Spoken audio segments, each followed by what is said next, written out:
اور خاص طور سے وہ خواہشات جو گناہ کی طرف مائل کر رہی ہیں، گناہ کی طرف مائل کر رہی ہو، ان کو کچلو. ان کو جتنا کچلو گے اتنا ہی اللہ تبارک و تعالیٰ کے محبوب ہو گئے، اتنا ہی اللہ تعالیٰ کا قرب حاصل ہو. آنکھ فرض کرو مچل رہی ہے ایک ایسا منظر دیکھنے کے لیے جس کو دیکھنا شریعت نے حرام کیا. نامحرم کے اوپر نگاہ پالنے کا دل چاہ رہا ہے، چاہ ہی نہیں رہا، مچل رہا ہے. اور کوئی آج کل اللہ تعالیٰ محفوظ رکھے پورا معاشرہ جو ہے وہ لپیٹ میں ہے، فحاشی اور اوریانی کی لپیٹ میں ہے. پہلے اس کے لیے کہیں سینما گھر جانا پڑتا تھا اس کو دیکھنے کے لیے، یا ٹکٹ خرچ کرنا پڑتا تھا، ٹکٹ لینا پڑتا تھا، وغیرہ وغیرہ، کچھ نہ کچھ مشقت ہوتی. اب ہر ایک کے ہاتھ میں ہے، ہر ایک کے ہاتھ میں. یہ ایسا فتنہ آ گیا ہے موبائل کا کہ ہر ایک کے ہاتھ میں ہے، اور اس میں گھر بیٹھے جب چاہے جیسی چاہے فلمیں دیکھتے رہو. اب دل مچل رہا ہے. دیکھو یہ ساری گفتگو کا، ساری محفل کا اور ساری باتوں کا اب ذرا عملی طور پر اپنے آپ کا جائزہ لے کر دیکھیں. ہاتھ میں ٹیلی فون ہے، اس میں انٹرنیٹ لگا ہوا ہے، اس میں انٹرنیٹ کے ذریعے خدا جانے کہاں سے کہاں آدمی پہنچ جاتا ہے.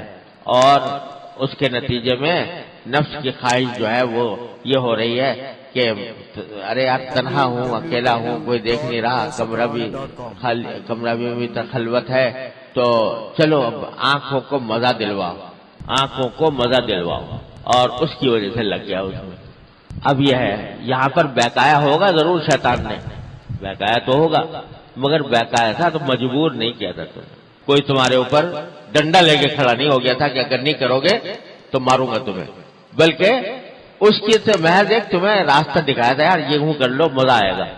تم نے کہا اچھا آئے گا، چلو بھائی. اس ترغیب کے اوپر تم نے اپنے آپ کو خود ڈال دیا، یہ نفس نے تم کو ڈال دیا تھا. اب اس موقع پر ہے امتحان، اللہ کے بندے ہو یا شیطان کے بندے ہو. اگر اللہ کے بندے ہو تو اللہ کا حکم مان کر چھوڑنا ہوگا. یہ حظ نفس، یہ مزہ، یہ لذت جس کی طرف شیطان بلا رہا ہے، جس کی طرف میرا نفس مجھے مجبور کر رہا ہے، یہ میرے اللہ کو ناراض کرنے والی ہے، یہ جہنم کی طرف لے جانے والی ہے. آج تو میں اپنی آنکھ کو مزہ دلوا دوں گا، لیکن جب یہ آنکھ آگ میں جلے گی، اس وقت سب مزہ سب دھرا رہ جائے گا. کیا مزہ کیا تھا، یہ آنکھ جب آگ میں جلے گی. تو اگر آدمی اس تصور سے کہ یہ چیز جو ہے میرے اللہ کو ناپسند ہے، میرے اللہ کو یہ مجھے جہنم میں لے جا رہا ہے، اللہ کی ناراضی مول لینے والی ہے، اللہ کی خفگی مول لینے والی ہے، اس تصور سے جب چھوڑو گے اور اپنی خواہش کو کچلو گے، یہاں پر کچلنے کا حکم ہے، کچلو اس خواہش کو. تو جب کچلو گے تو جتنا کچلو گے اتنا ہی میرے پروردگار کی نگاہ میں محبوب ہو جاؤ گے، میرے پروردگار کی نگاہ میں مقرب بن جاؤ گے. یہ میرا بندہ. ان عبادی لیس لک علیہم سلطان میں داخل ہو جاؤ گے. اللہ میں نے جس کے بارے میں پہلے سے شیطان کو چیلنج دے دیا تھا کہ تو بڑا شیخ یا بگاڑتا پھر، لیکن میرے جو بندے ہیں ان پر تیرا کوئی قابو نہیں چلے گا، اس میں داخل ہو جاؤ گے. ان عبادی لیس علیہم سلطان. اللہ تو اللہ تعالیٰ کیا قرب حاصل ہوگا.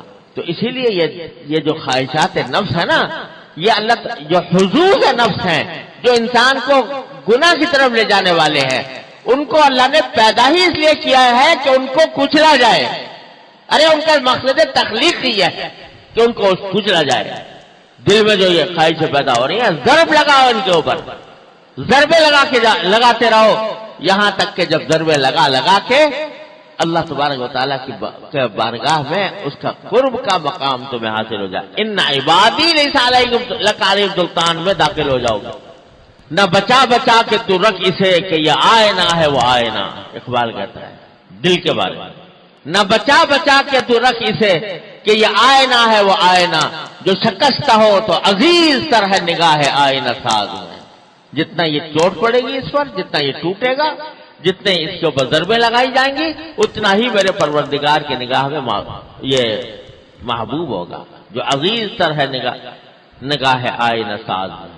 تو سارا بھائی سارا جو انبیاء کرام علیہ السلام کی تعلیم، ان کے وارثوں کی تبلیغ، ان کی دعوت، ان کا وعظ، ان کی نصیحت، ان کے جتنے ان کی جد و جہد ہے وہ ساری اس کے گرد گھومتی ہے کہ بندہ ان نفسانی خواہشات کا غلام بننے کے بجائے اللہ کا بندہ بنے.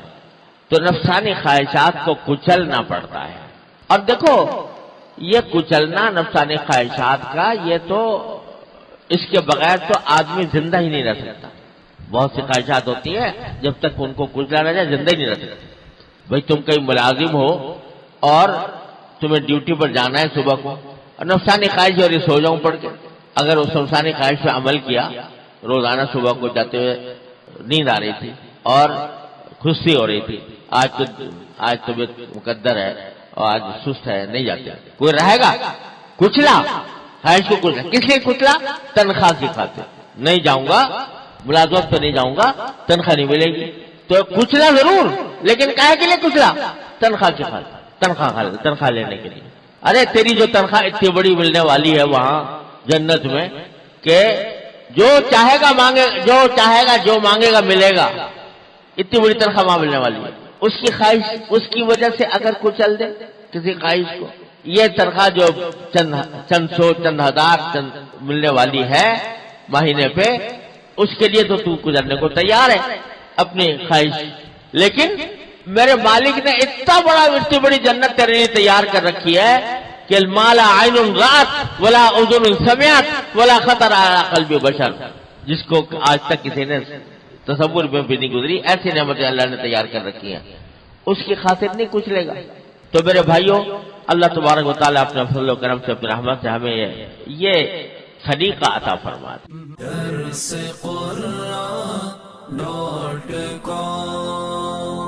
www.darsequran.com